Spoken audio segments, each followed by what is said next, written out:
Here I'll be drawing Newton projections for molecule A. Molecule A, as seen here, has two stereocenters, which are tetrahedrals with 4 different substituents. The blue is a chloride group, white represent CH3 groups, and no ball attached is the hydrogen groups, and here we have a carbon-carbon double bond. I will be drawing Newton projections with carbon 4 at the front. So the first step in drawing Newton projections is to ensure that the highest priority groups are anti to one another. So on our front carbon, chloride has the highest atomic number of any of the groups. Here we have hydrogen, carbon, chloride, and so that means that our chloride is our highest priority group. On our second carbon, we have one attached to a hydrogen and 2 to a carbon, so we have to compare the connectivity of our carbons. On this one, we have 2 hydrogens and a carbon. On this one, we have 3 carbon bonds, and so this group here with the double carbon bond is our highest priority. Starting with our front carbon on the Newton projection, we have our chloride on top, and then following clockwise around, we now have our CH3 group and our hydrogen group. We can draw this one on the bottom.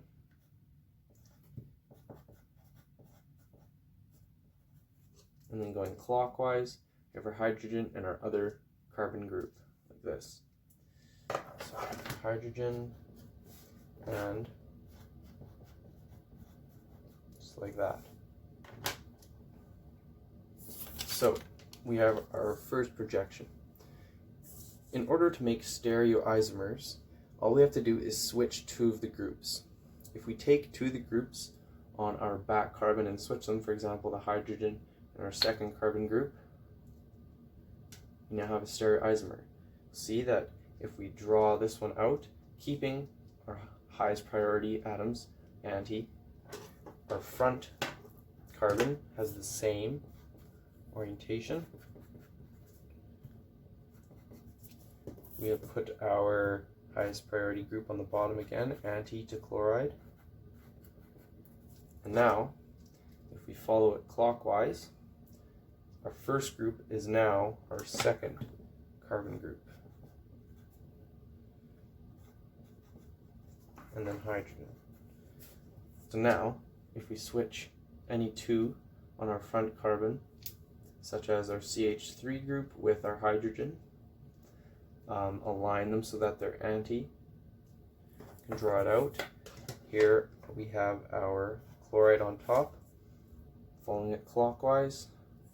Next is our hydrogen, and then our CH3 group. If we look here, we once again have our highest priority group on the bottom, anti to chloride. If we follow that clockwise, our hydrogen, and then our second carbon group.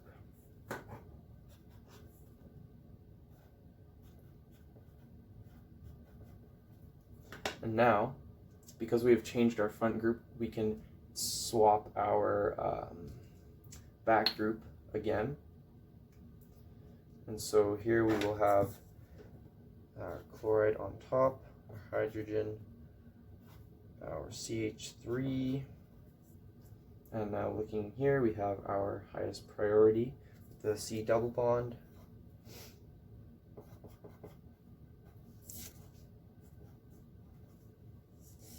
and following it clockwise, next is our carbon group, and then our hydrogen.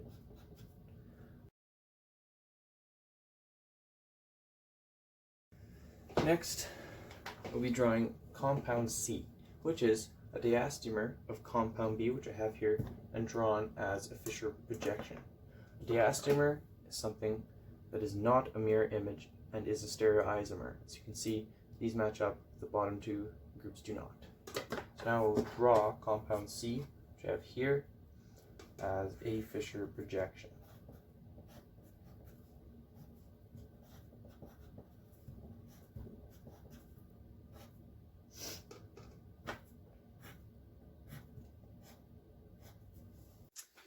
also draw a cell course projection for compound C. Here we have our front carbon, carbon 4, with our chloride, hydrogen, and CH3 group, and then our back group with our double bond carbon, or the carbon group, and hydrogen.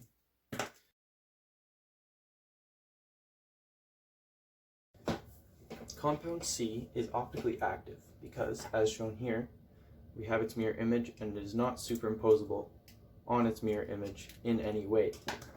We do not know if it would be dextrorotary or levorotary without putting it through a polarimeter and testing it.